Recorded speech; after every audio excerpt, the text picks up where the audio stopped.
Poser deux questions différentes. Nouveau. Moi, je veux dire, vous me posez la question à moi. Moi, je peux vous dire, je suis pas un homme nouveau.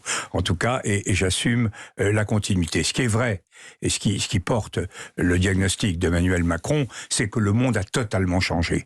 Tout a changé en 5 ans. Entre la Covid, la guerre d'Ukraine, le dérèglement climatique qui a pris un tour extrêmement dramatique et urgent, nous ne sommes pas aujourd'hui en face de la même situation qu'il y a 5 ans. Et il faut effectivement remettre toutes nos pendules à l'heure. Ça, c'est vrai. Sur la question de la diversité, moi, je suis tout à fait confiant dans les mécanismes politiques qu'on met au point. Ils sont pas très glorieux, ça n'a pas l'air très...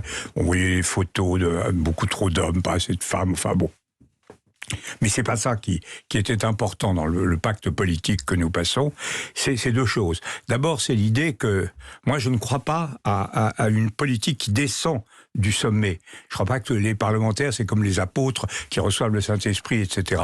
Je pense qu'il y a des forces politiques. La droite classique, ça existe. Le centre chrétien ou laïque, ça existe. La gauche social-démocrate, ça existe. Et je pense que ce que nous avons fait à travers cette chose qu'on appelle ensemble, c'est la reconnaissance de cette diversité. Et cette diversité, deuxième question, que vous posez, est-ce qu'elle est compatible? Oui, elle est gérable. Parce que ce que vous appelez des éléments de langage tout à l'heure, en réalité, c'est quelque chose de très cohérent.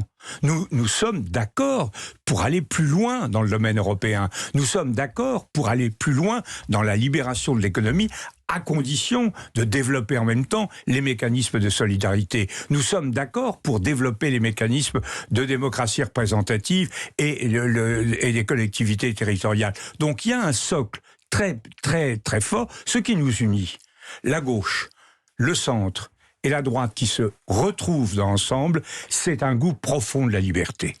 Et un goût profond de la liberté que nous ne séparons pas de la solidarité. Alors les uns sont plus libéraux économiquement, les autres plus libéraux culturellement, mais nous sommes absolument acquis à la défense de l'état de droit, à la défense d'une conception organisée de la vie internationale et à une exigence à la fois dynamique et sociale de l'économie. Ce n'est pas le cas ni des lepénistes, ni des mélenchonistes. C'est une différence structurelle dans notre système politique.